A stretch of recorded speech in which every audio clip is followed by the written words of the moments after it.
Great. Good afternoon, everyone. I'm David Myers. I'm a professor of history here at UCLA and the director of the Luskin Center for History and Policy. I'm delighted to be here with two esteemed UCLA colleagues, Luwei Ying and Hiroshi Motomura. The original idea was to have a presentation by Luwei based on her Luskin Center research project called Historical Border Instability and Democratic Backlash. This is a fascinating research project that I think is especially relevant after Sunday's election results in Hungary. You can read the report in full on the Luskin Center website. You can hear about it in a self-standing podcast tomorrow, or whenever you listen to this recording. And we'll have the benefit of a live account in a few minutes based on Luwei's interest in borders. But we decided to expand the conversation by including our law school colleague, Hiroshi Motomura, who has written a trilogy of books on immigration law, the last of which is called Borders and Belonging Toward a Fair Immigration Policy.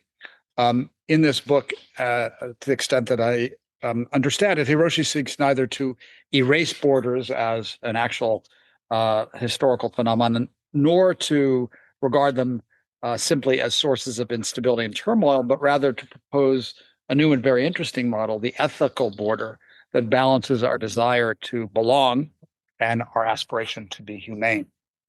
And so it seemed like a really precious opportunity to bring into conversation two visions of borders drawn from two disciplinary perspectives from two esteemed colleagues here at UCLA, really in order to help us make sense of the current discourse, function, and future of borders, such a contentious term in present-day discourse.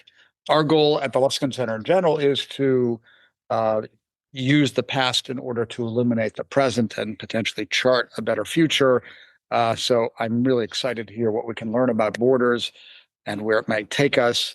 In our case, the descriptive and analytic are closely integrated with the normative as we seek to link past and future.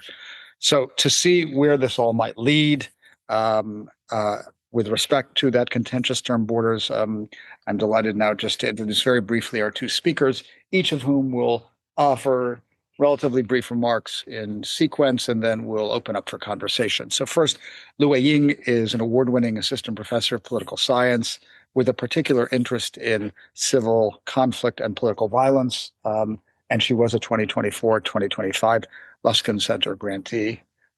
Always great to see you, Luwei.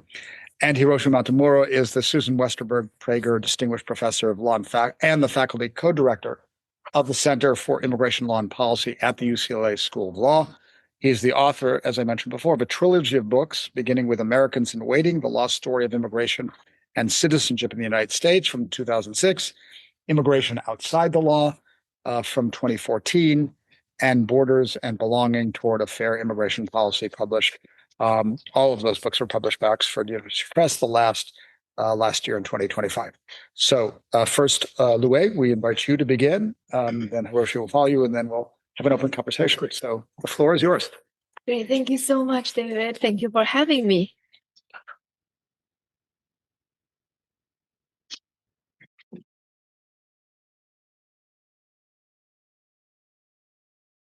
Do you have a Zoom attendee? So let's share the Zoom as well. I am trying to do that right now. This took me about 25 minutes in class yesterday. I haven't figured out how to do it. Hey, Dylan. So hopefully now we see it. And if you are on audio, please didn't miss anything. Dylan, do you see the screen? I do. I don't see myself. I see screen, so that works. You see the PowerPoint? Yes. Okay. Thank you very much. Great. So, hi, everyone. It's such a pleasure to be here. My name is Luwei Ying, and assistant professor of political science. So, I'm just going to open up this conversation by very briefly go over my research agenda related to borders, and then we can talk about anything that interests you. So here's my research agenda. I'm just putting a lot of keywords here, as you can see: borders, population displacement, political violence, conflict, international relations, civil war, insurgency, terrorism, national security. These keywords all relate to each other in different ways. And today I'm going to center everything on borders, but I'm sure other things will just naturally come into the conversation. I have two strands of research on borders. The first strand is about the long shadows of history. Here we look at how border instability over the past centuries still shape trust, identities, and populism today. And the second strand of my research on borders looks at borders in conflict today. This is very relevant. Here I look at how walls or border fortification reshape terrorism, insurgency, and militant strategy on the ground. So just to be a little bit more specific, when I talk about the long-term shadow of unstable borders, I look at how areas with frequent border changes in the past have different characteristics than areas without that frequent border changes. So I do a lot of empirical research with quantitative data, and one area that I often look at is Europe. As you can imagine, historically there had been a lot of conflicts in Europe, and these conflict constantly shift borders. So in these strands of research, I look at each localities. You can imagine these localities as each counties, and I count the number of border changes in these counties historically and see how these counties have different characteristics today. And across several papers, I show that the localities with historical unstable borders generally show lower political trust. They show weaker social trust, and they show stronger support for populist movements, possibly because people in these localities pass down their memory across generations. They will tell their children and grandchildren that they were the abandoned region historically. They were changed hands between different regimes, and they feel less secure, and therefore they hold different political opinions even today. The second strand of my research really asks the question: do border wars work? And this ties borders into the bigger conflict dynamics in the international system. So actually, in the past 40 decades or so, we're seeing more border wars, physical border fortifications on the ground between countries around the world. This applies to both the developed countries and the developed countries.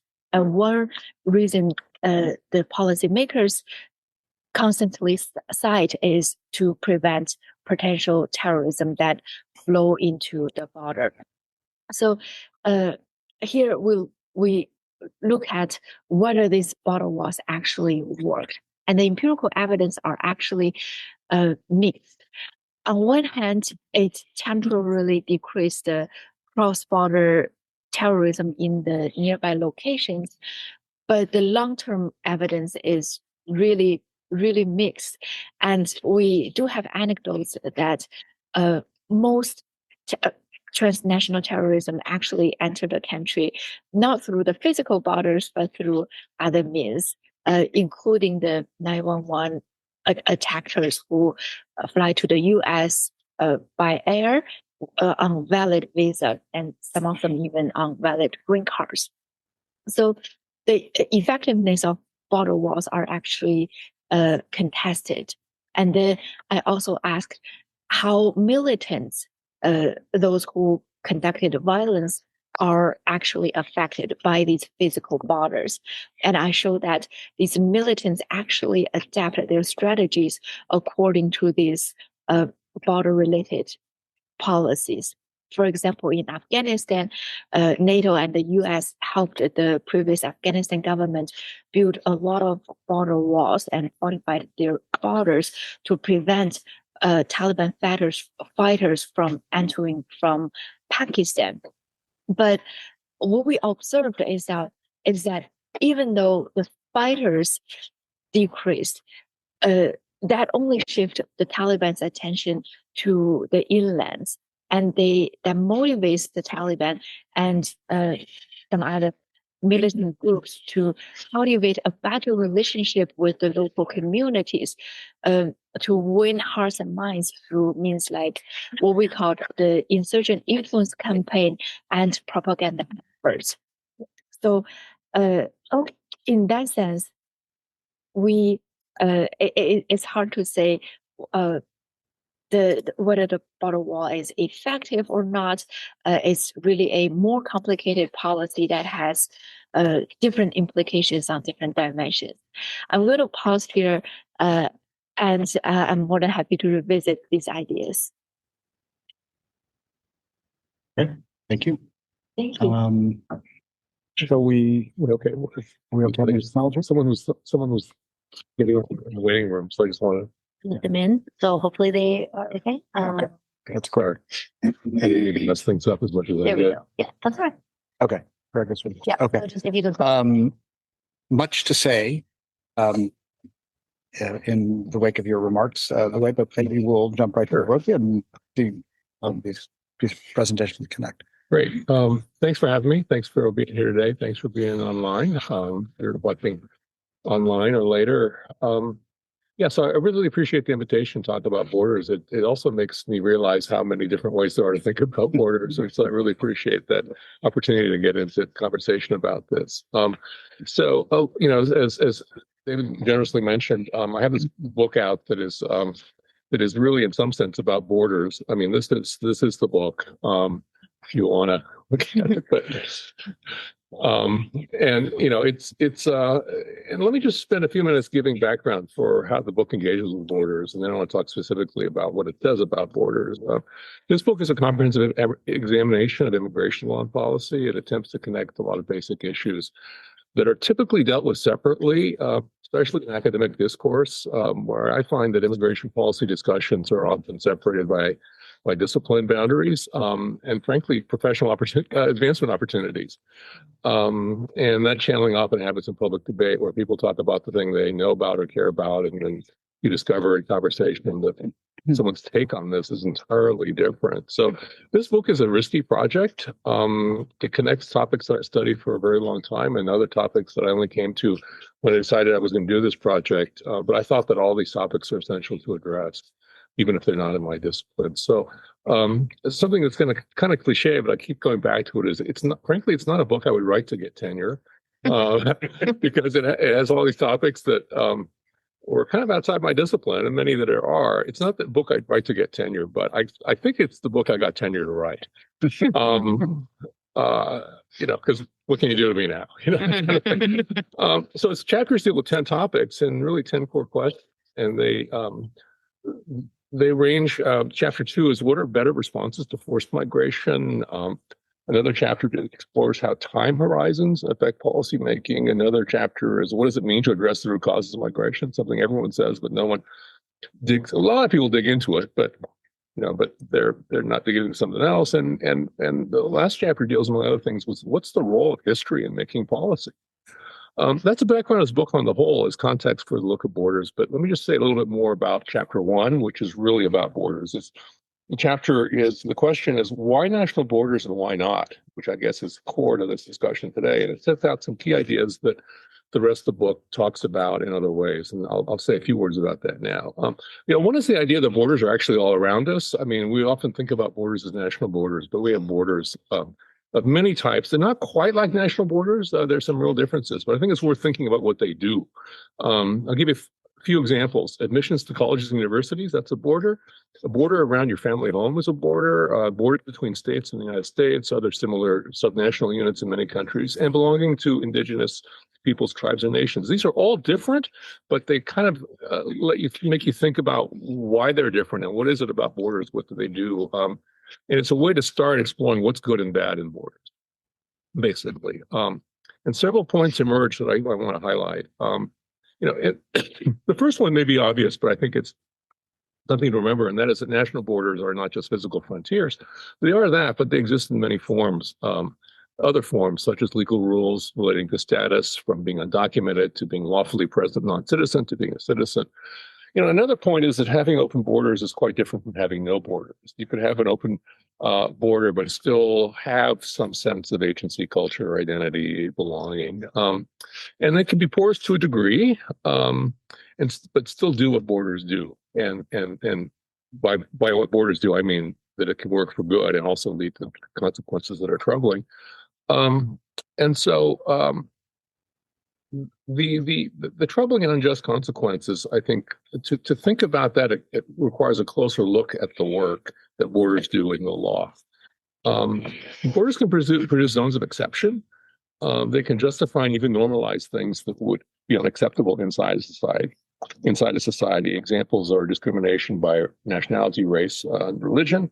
Another example is excessive intrusions on privacy through arrests, searches, and surveillance. And this is often done in the name of national security and as enforcing a border, as standing behind the border. And it shows that the border, it's a zone where the term national security can do an awful lot of work to immunize against inquiry that would occur inside a country. And what's interesting is that the border can do that work of normalizing unjust things, not by creating new general rules, for example, for arrests, searches, and surveillance, but instead to allow more arrests, searches, and surveillance by saying that the border is in more places than where you thought it was. Border rules come under less scrutiny, and instead of confining the border rules to the physical border, you can apply and let them govern in many places. And I think we've seen this in 2025 because so many executive orders in 2025 started with the premise of this country being invaded. The word invasion appears so many times in these executive orders, and it's built on a narrative, I think, that's gotten traction over the past several decades. Migration patterns lead to pressure on the asylum system. The reason is you can only get asylum if you reach the border. So that creates a border crisis, which leads the narrative that the border is out of control, which leads to the narrative that we're facing an invasion. And because we have an invasion, we need to adopt extraordinary rules for this emergency. And this shows you how the border is doing a great deal of political and narrative work. This is what's behind the United States Supreme Court letting ICE do racial profiling and accent profiling, language profiling in Los Angeles.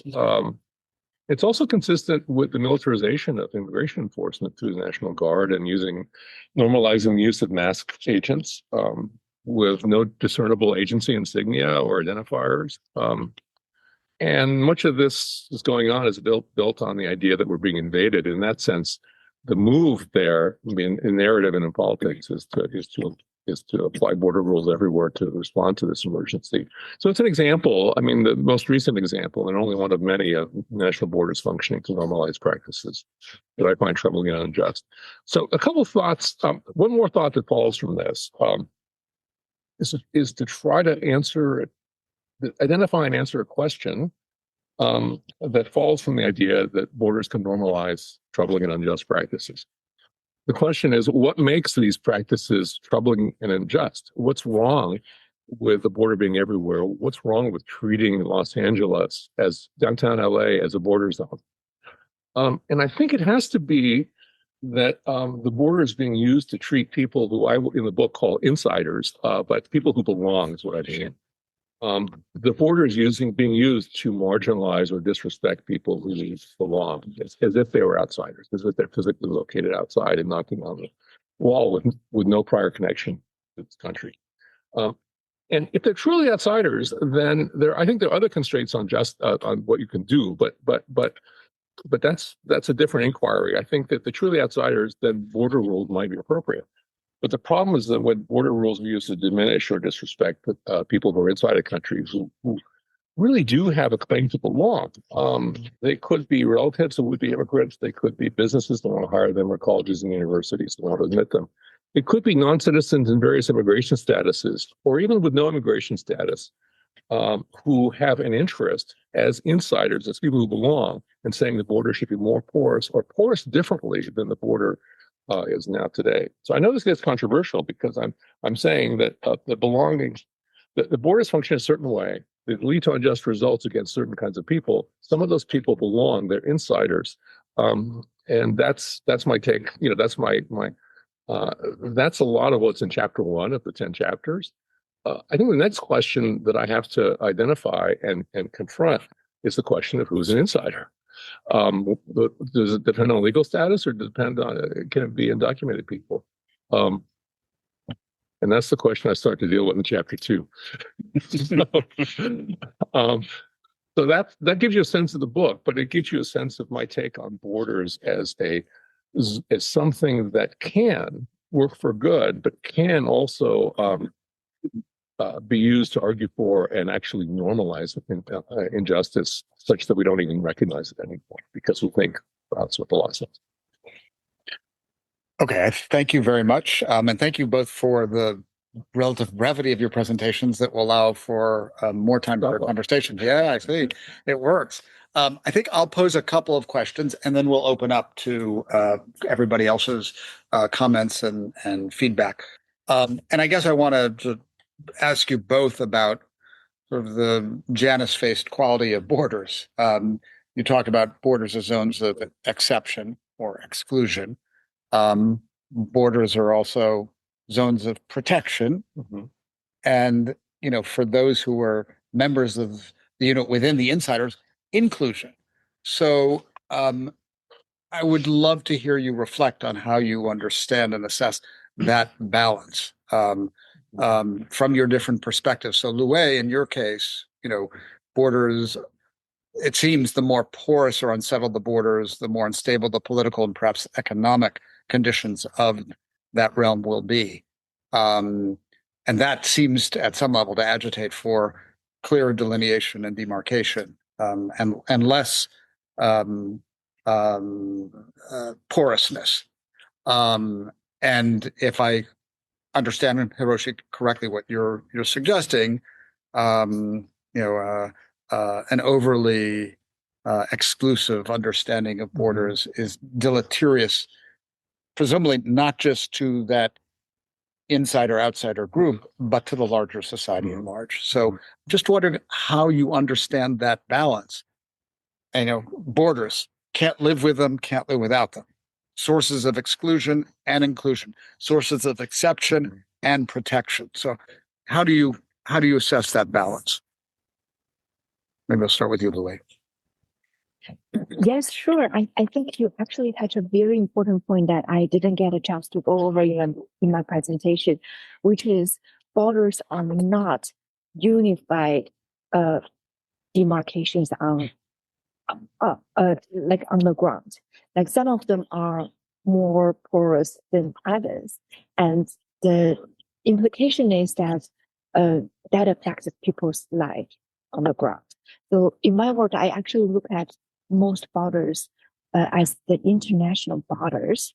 A lot of African countries and Latin American countries and even the Middle East, the borders are not that, the borders are very porous and people are still coming and going. But having that legal border there means exclusion and exclusion. Like you know whether you are on your territory or you are on someone else's territory, even though you can go relatively freely. So I think that is so porousness is not the criterion of distinction. It's legal demarcation more than whether it's open or closed. I would say so. Two facts.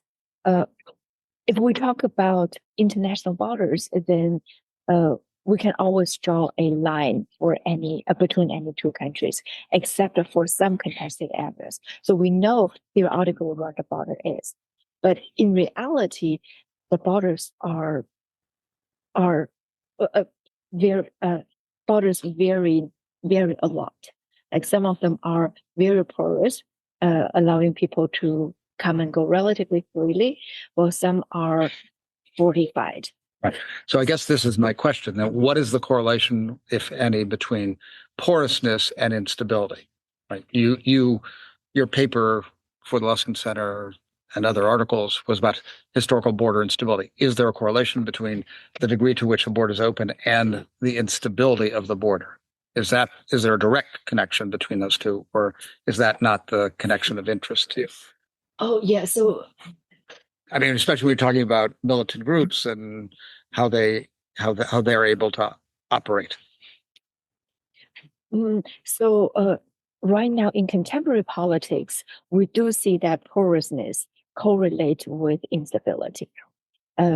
Because porousness reflects state capacity.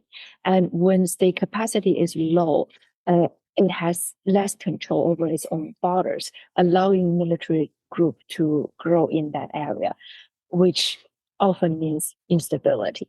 So that's how the correlation works here. Okay. So how do you assess that, especially in terms of your interest in this insider outsider group? I mean, that's a threat. I mean, that presents a challenge to, it seems, where I think you were heading, which was. Okay, so now I'm going to operate on a couple of tracks here. One is to answer the question you posed, and then we talked about the forces. I mean, basically, and I'll do that, and then but answer the question you just presented, and so I think that I think that if a different way to say what I was saying earlier, and maybe a different way of saying, and something actually say in the paper in the chapter is that. What troubles me about borders is that we think of it as separating outsiders from insiders, but in fact, it's actually separating some insiders from other insiders. It amplifies the voices of people who, may be troubled by immigrants, and it diminishes the voices of people who want to welcome them for various reasons. I mean, I could elaborate more on that, but on the question of porousness and instability, I don't know. I think I would have. This is really what we're talking about, because I think that I would have given a different answer. Because it depends on exactly why the border is porous. I mean, let's take, for example, you were talking about Europe, right? So let's take the border between France and Germany. Okay. Now, of course, it has been the source of a great deal of conflict historically, but a lot of people cite it today, in the period since the European Common Market was established, at least, as a very porous border that is very stable. And so that suggests that it's the character of the porousness, because the French and German governments entered into a compact that says that we're going to make the border porous, but we're going to do it out of a position of strength and for other gains that are, for example, economic. So that's why I question that. I think porousness can be from a position of strength or position of weakness. Maybe that's all I'm trying to say. Right, porousness lies in the eye of the beholder. I mean, it's also struck me France, Germany may be the outlier in your schema, but I'm curious to hear. I mean, Russia, Ukraine, sure, the Balkans are very obvious cases in which there's a correlation between historical instability and a kind of destabilized populist politics. France, Germany perhaps doesn't fit the model. So curious to hear. Is it an outlier? Isn't it an outlier? Actually, I wouldn't say so. You wouldn't? I would really point to the definition of porousness. So porousness doesn't mean the volume of migration across a border, but more about states' capacity to document such volumes. So if we think about the France-Germany border as of today, you see a lot of volume, but they are documented. Like, we know who is coming in, who is coming out. In that sense, I wouldn't call it a porous border as of today. But I was thinking more about its historical instability. And is it an outlier in that correlation between historical instability and populist politics today? And think of Hungary and so the division of East Central Europe after the Treaty of Trianon in 1920. I mean, that's border instability, and you have populism. France, Germany, historic border instability. Do you feel you have the same degree of illiberal populist politics there that you found in other places? Again, I find I have to clarify the definition a little bit, and I'm sorry to go into the rabbit hole of the definitions. So we're talking about two kinds of instability here. When we say border instability, as we used in the paper and the paper for the Laskin Center, we mean how frequently the border changes. So it's a simple quantitative count. But earlier, when I talk about instability, I feel we started to talk about conflict and chaos, and that's how we colloquially refer to the word instability. So historically, these cases are definitely high unstable cases in terms of borders. But I would, so again, I actually have to look at more archives to see how porous they are. But I do think anecdotally, when the territory change hands, the states not necessarily just open it up, but quite often they do the opposite, which is to guard the border very seriously. And in that sense, the border is not porous. I'm going to open up to questions from others here. We have Kyle.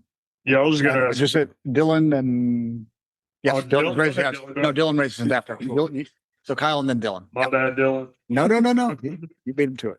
So this is a question just of, does the internet and social media impact, like, is it a part of how you understand borders? And does it impact, therefore, even what we talked about now, your approach to stability, instability, conflict, the shaping of borders? Well, I'm not, my daughter told me I was too old for Facebook. Agrees, by the way. What? Agrees just right.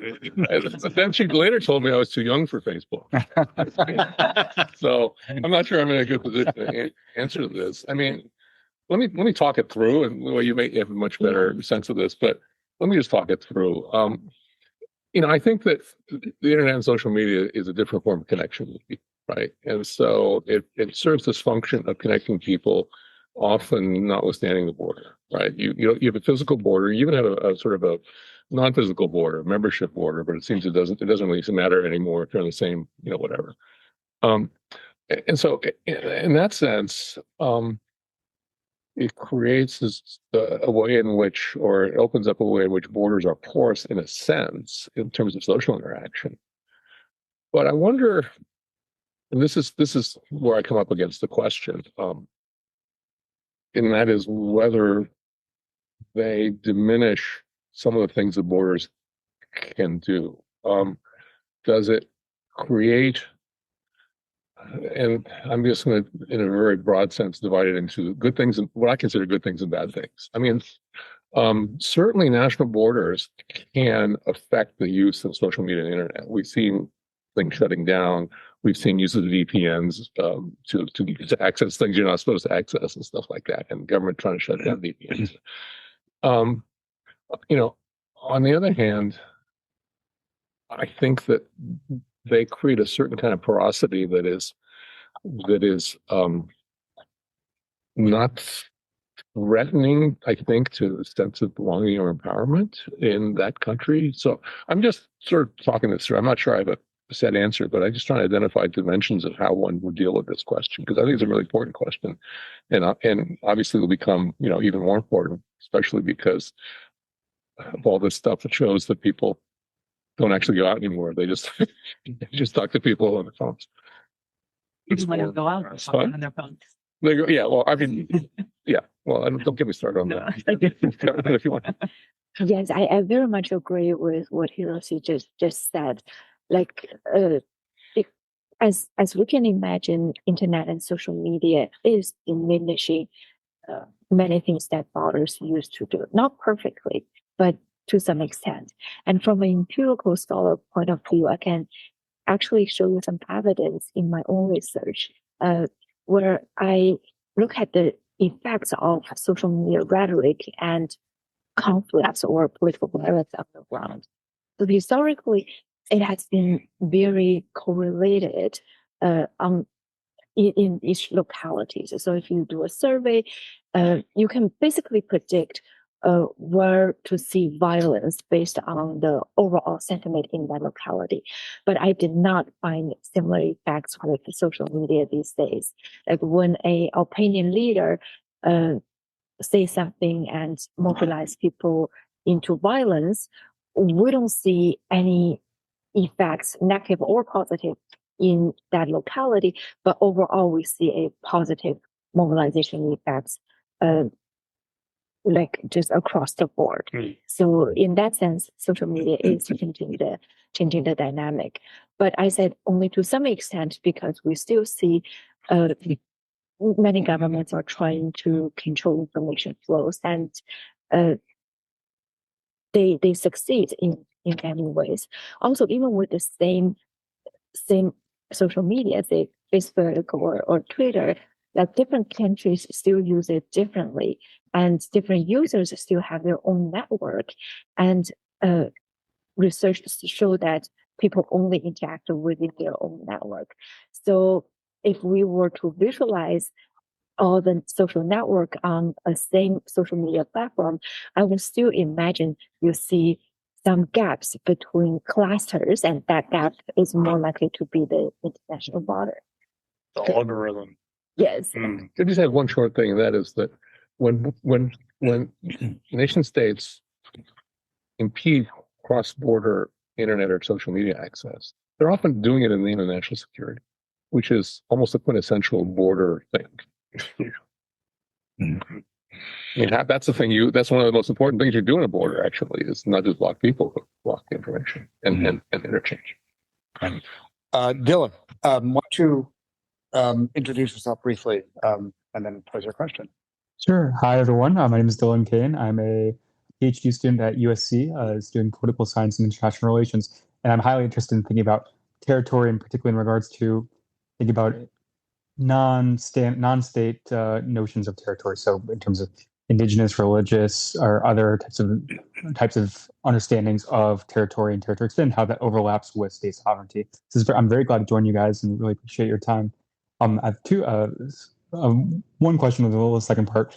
I'd love to hear more of your thoughts in terms of what you think the significance of walled borders are from a non-security context, in terms of, is there significance of how you think about how does a wall change the nature of borders between states and beyond the counter-terror applications? And then second part with that as well too, which moves more in a security direction, is I'm curious about your thoughts also in terms of the propensity of using drones in recent years too, and how that is in some ways mitigating the intended effects of border walls, of harsher barriers too, where even very well protected borders are vulnerable to these attacks worldwide. I'd love to hear more of your thoughts on that.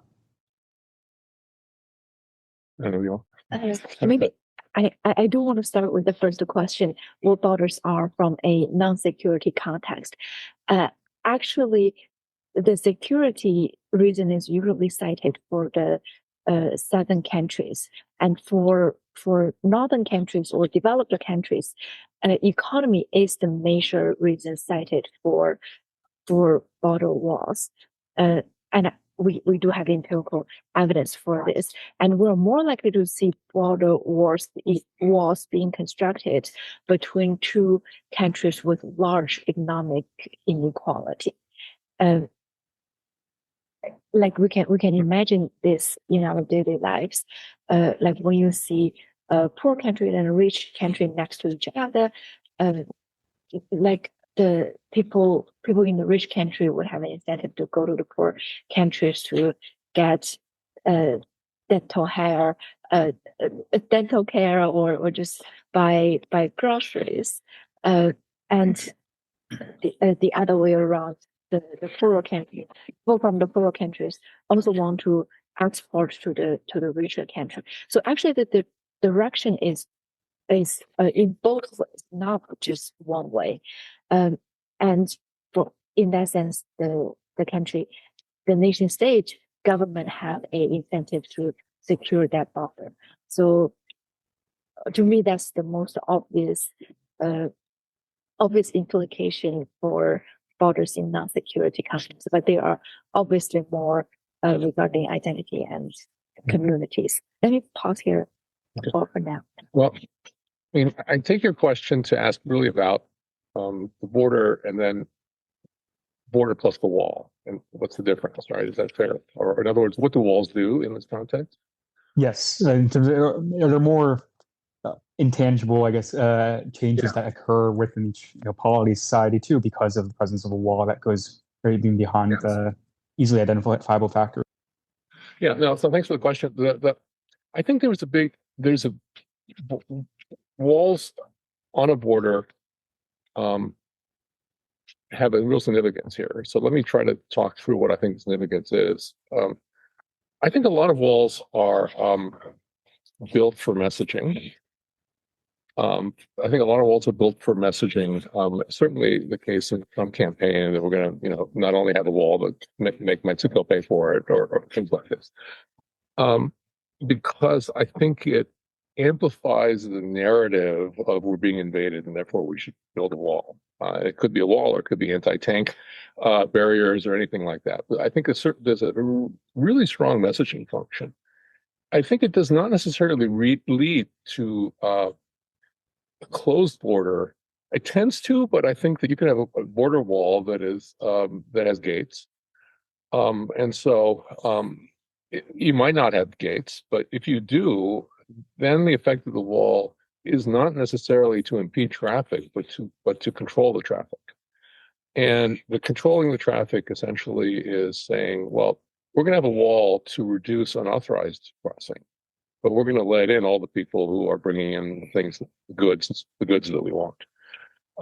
So it changes the dynamics of enforcement, not just the sheer quantum of enforcement, but I think it also changes the patterns of decision making and power that by which borders enforced. So, for example, if you had walls with gates and force people to go through, and even let people go through all the time, you would have different people deciding to whether you can cross or not than if you had more open.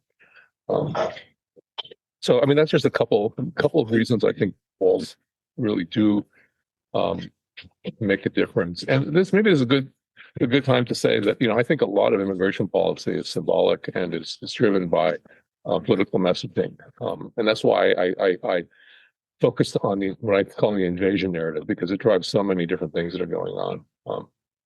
Can I follow up on this and on Dylan's question and your very helpful distinction between Northern and Southern, because it seems like just picking up on the messaging or really the discourse of border fortification, it seems like there are national security rationales offered and economic rationales, if I understand correctly. But in the US case, I wonder if we can generalize from this, very often the justification for what is perhaps an economic rationale for borders, the articulation of it is cast in national security terms. It's an invasion. These people are murderers. This is, this is a threat to, to the physical well-being. When in fact, the real lurking reason is economic and sort of maintaining economic control. We might even, in the more sinister rendering of it, say greed, right, is at work. Less division of the pie of economic. And I wonder if this is something that one can generalize about, that in cases, the Northern cases, where in fact exclusion is based on the desire to assure some degree of economic control, the discourse often turns to the national security as a kind of rationale for. I'm really glad you said that aloud, because I think that's the most interesting part of the discrepancy in the public discourse and the empirical evidence. Empirically, we see that for most Northern countries, economic disparity is the most important driver or indicator. And actually, we can even generalize that to most countries around the world. If you just pull all the countries together and look at the effect.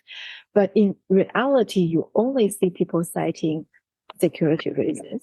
Why? Because as Hiroshi just mentioned as well, a lot of walls are built for messaging, and there's a election logic built into it. That's how the voters would buy the message. And also, as in my example, we will consider the economic disparity. it's hard to say who is benefiting from a porous border and who is not, right? The people like consider the American-Mexican border. A lot of Americans are actually walking to Mexico to get their dental care. And can you just cite that as a reason and say, I want to take away this cheap dental care or grocery from you, and therefore I want to build a border? Of course, no. So that won't resonate with your voter, but the security reason is really will. Yeah. Okay. I don't want to lose the second question about drones because it seems to follow on Kyle's question about social media and the internet as forces that can, in some sense, overcome physical borders. So, yes. With the drones, I would say another technology, but I see that as something pretty different as internet and social media. With internet, I would say the effect is very obvious. But with drones, I would just see it as a contemporary form of a old methods. For example, previously, exactly, we have the soldiers, the border controls, and we build the physical fortifications, and now we have a cheaper alternative, which are drones, but that did not change the nature of border control. So it's still the same thing for me. Yeah, I mean, I agree. It doesn't change the nature of border control. Well, it does. It does and it doesn't. But I mean, border drones have been in use, on the U.S.-Mexico border for many years. I mean, they've gotten more sophisticated, of course, and there's a lot more attention paid to drones in Ukraine, and then increasingly now, Ukraine is an exporter of drones right now to Gulf states, and even to EU countries. But it's this larger question, really. I think of it as an aspect of surveillance in general. I mean, anyone who's been across the international border,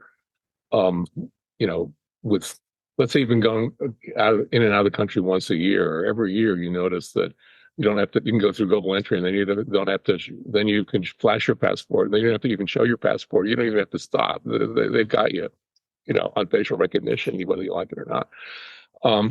So in that sense, that adds to a different dimension of what it means to be a porous border. I just want to tack on to, David, what you were asking about the economic part and national security, because I think that it's often the message of national security is often allied with a message of economic anxiety, right? I mean, it's not just that we're going to be physically invaded, but we're being invaded by people who take your jobs. This is one of the 10 questions actually I talk about in chapter 8 about immigration skepticism and why it's important to take it seriously. And I think that it's been pretty easy for immigration skeptics to really capture that part of the political base. Is that regardless of what the macroeconomic literature says, that's not going to help people who feel they've lost their jobs, and there could be other kinds of sources of economic anxiety, ranging from automation to global imports to trade, and also to automation. But I think that there's a close political connection between national security rhetoric and economic rhetoric, and honestly, that's one of the vulnerabilities I think the Democratic Party has created for itself in the last 10 years. Well, I think that a lot of the immigrants' rights movement has focused on sort of a continuation of a civil rights narrative of fighting discrimination on the basis of language, national origin, and racial perceptions. And I think that that people who are loosely, I'm just using this figuratively, but in the Rust Belt, people who feel that the same people who felt adversely affected by international trade, I think are feeling, someone like Donald Trump is really going to, turn things around and make it so that my children and grandchildren have opportunities that I see being eroded by all these immigrants. There's not a sense of immigration being a source of prosperity that can be shared. And so this is also messaging, which is that instead of talking about $25 billion that you're wasting on a wall, you could talk about $25 billion could do a lot to offset perceived perceived losses based on immigration. I think a lot of the mainstream Democratic Party, a lot of immigrants' rights advocates, which I guess I loosely include myself, but I think a lot of the immigrants' rights movement has had two responses to that kind of argument when national security gets translated into economic stuff.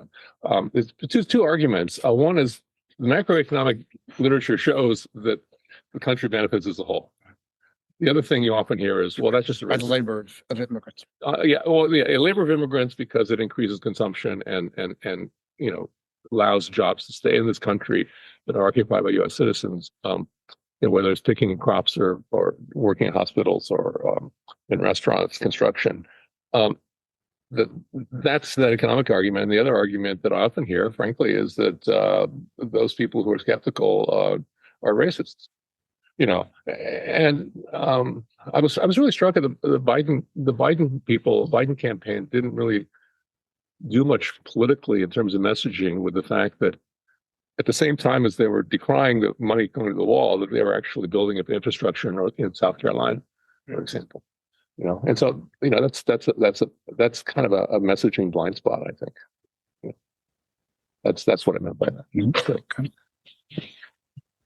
Yes. Okay, so I have a lot of questions. So as a writing instructor, I'm going to ask you both for two questions. One is,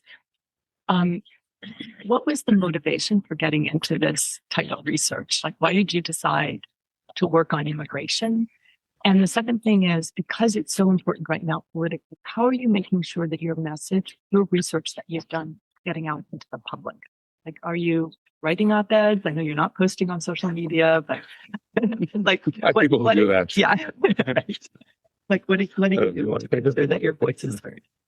Yeah, so for me, it's I came from an international relations perspective, and I studied international conflict, and naturally, border is arguably the most important institution in the international world. That's how we define sovereign states.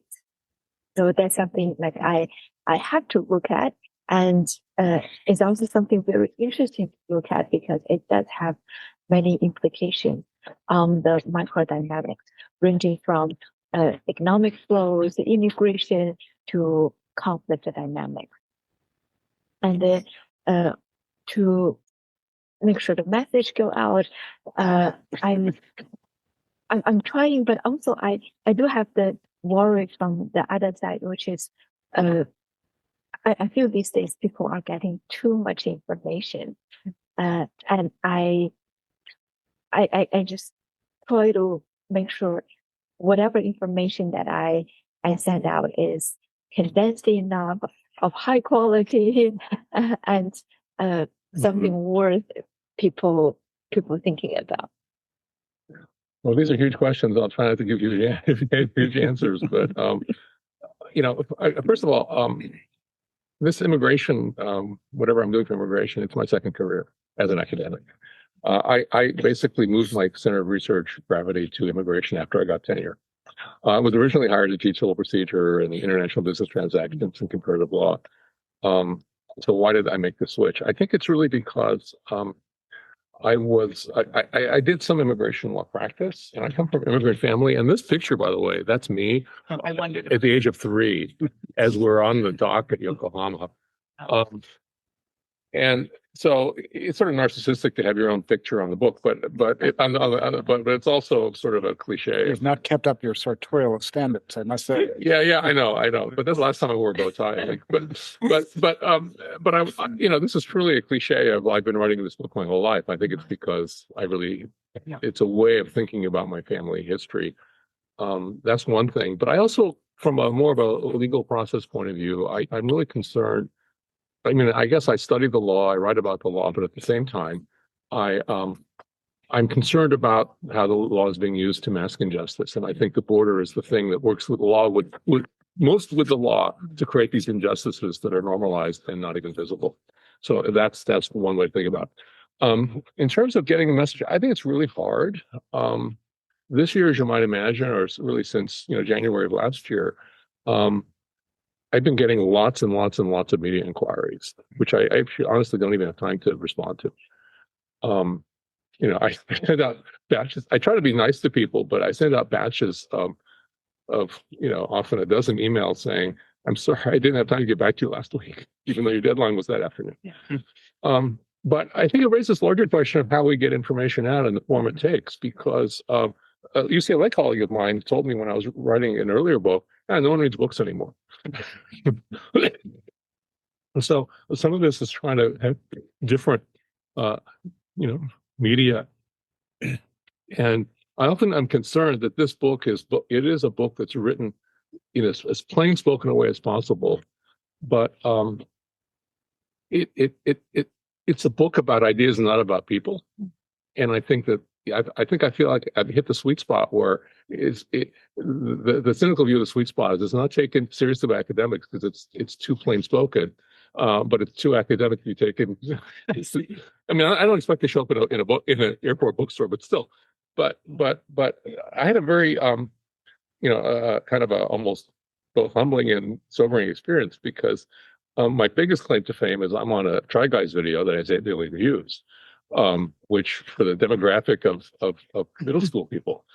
And it's a critique of immigration policy and the summary of my entire course in 16 minutes.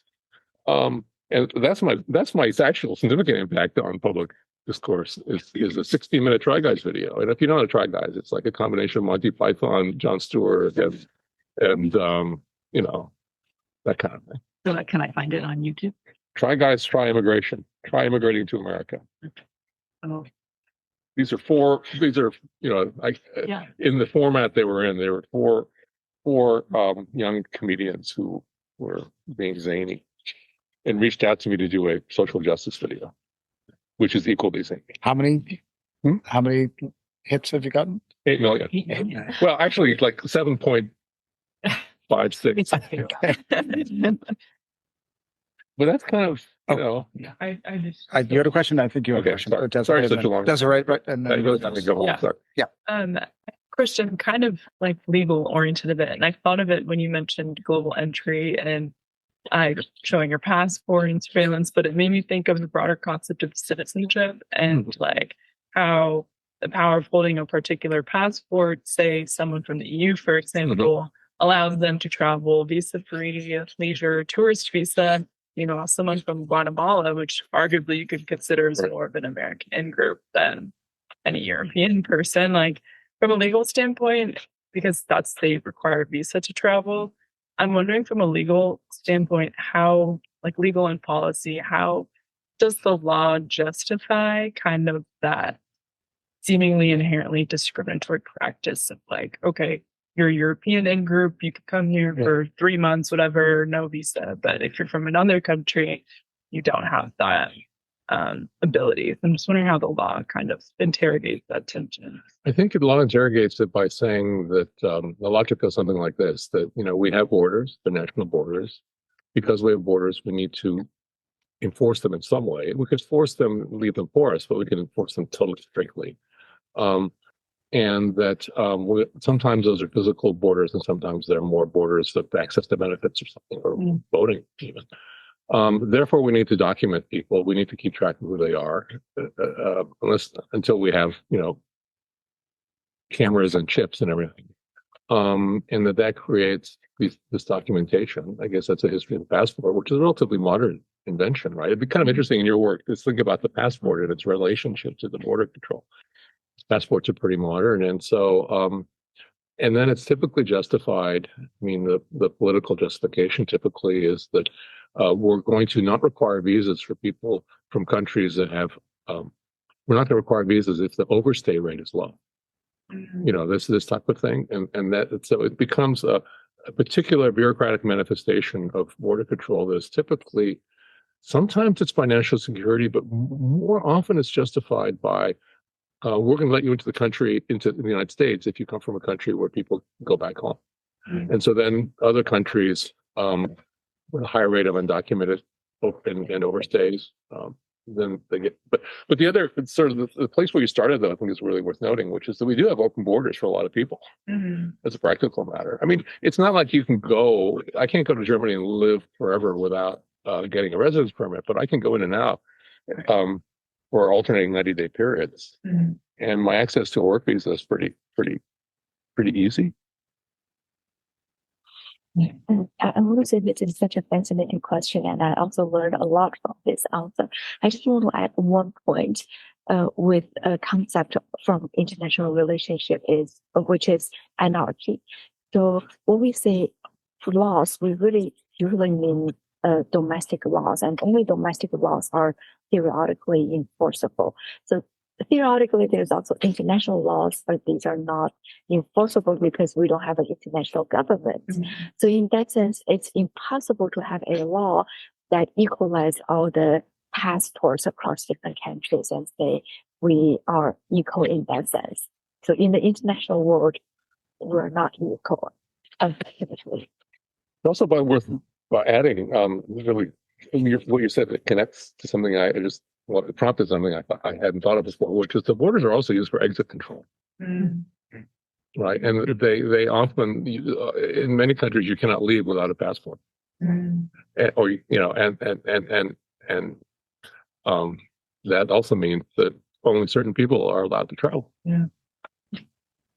The exit, I mean, that is, I feel like I don't think about that normally in terms of thinking of migration, but it's like, you're stuck here. You don't have the passport even. Interesting. You can't board a plane or any vessel. I guess you could, in some countries, you couldn't walk out. Right? Yeah. And there's no international passport authority. There's no UN affiliated. I just looked it up. I didn't see someone can do it. No. There's no regulatory body. Some countries issue passports for refugees and documents you can use. A whole other story, but I was stateless until I naturalized when I was 15, and I had a document that allowed me to travel that was not a passport. I say, yeah. That's interesting. I mean, because there was an interwar global passport system. There was the Nansen. The Nansen pass, yeah, it's like in that, yeah. I wonder why it wasn't renewed. Most really great. But I'm interested in borders within states. I thought you opened with something very interesting that I've considered. You talked about briefly the university as a border in itself, although that's more of an institutional border. So I'm wondering, because we focus primarily on the border's the spatial dynamics of the border, if you could talk a bit about institutional dynamics of bordering. And then with regards to the border within the state, I'm also interested in areas that state power doesn't necessarily reach and so functions as an informal border. So for instance, insurgencies tend to proliferate in areas that might not necessarily be borders in a formal sense, but are informal borders because state control doesn't reach them. So I'm wondering if you guys could talk a bit about. I can start, and you can add too. But it's I deliberately raise these questions of states to states and university, and even the perimeter of family home and indigenous tribes, because I guess they're institutional, but I think they're definitely rules that define outsiders and the zones of exclusion, the instruments of inclusion and exclusion, just one to the another. And so people contest what the content of admission rules for universities and colleges might be, but in some higher education is open admissions, but I don't hear much contest or pushback against the notion that some colleges and universities can have some admission criteria. So I actually think that for me they're different, but they still have this zone where you think about it as insiders, outsiders, but in fact there's going to contest among insiders about what you want to do. And I've had different people tell me, I'm not saying you're saying this, but I had someone say, well, that's a different kind of border. And I said, why? And they said, well, because universities and colleges admit on the basis of merit. And I said, oh my God. Okay. And then someone else said, well, the family, that's different. And I said, why is the family different? Well, the answer I got was, it's in a workshop. The answer I got was, well, you don't have to tell people you're excluding them from a family. But you do have to tell people you exclude them from a country. And I said, wait a minute. There are a lot of people who think of the United States, that the family, you don't have to tell people why you're excluding them. So, So, not so much. I think it's useful to think about this because I think national borders have given borders a bad name. Because there's a whole other set of questions about, why are they better than other alternatives? But, that's, and there's a second part to, what you're saying, right? Oh, yeah, the question of the informal border as the space where the state doesn't necessarily reach. You see that a lot in European conflicts, right? Or Yeah, actually, in a lot of conflicts around the world.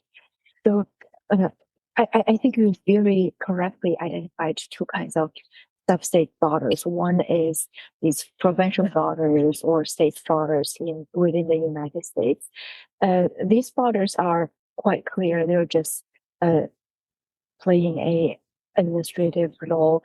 And in fact, as an immigrant myself, I do find U.S. being an outlier in that sense, where different states have a lot of freedom and liberty in making their own laws. And the other kind of subnational border is a intangible border. Like you can't really find it on the map, but you know it exists. And it's very important when we talk about insurgency's role.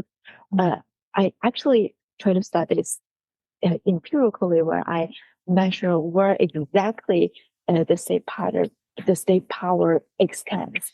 So I'm using several measures here. One is the nighttime emission, where you can see the economic activities on the ground. Usually, these economic activities were organized by the states, so you know what are the areas the state government is actually controlling. Another measure is developed by two political scientists, Nanjiang and Melissa Lee, which use census accuracy to see which areas are actually controlled by the states. The rationale here is that the states would regularly conduct census over its population, and they will ask about the age. For developed states, you always see a smooth curve, because population know their age. But for underdeveloped states, the birth of the population is not documented or not documented well. So when you ask it, they say, "Oh, I'm about 65. I'm about 70." So the numbers really cluster around the whole numbers. So to measure to what extent the age distribution deviates from the whole numbers, we know how well the government is actually controlling a region. And based on that, we can see the actual capacity border of a state government, which I thought is very interesting. And that has a really interesting downstream effect on insurgencies. As you can imagine, in areas less controlled by the government, we're more likely to see insurgent groups. There's much more to be said about borders. You have, I think, really through this conversation brought into public view not only what's so contentious, but what's so polyvalent about the idea of borders, the multiple ways in which we understand that term. And I think it's been a very rich and stimulating conversation, for which I thank you both, Luwei and Hiroshi. Thank you very much. Thank you. And now, that's great.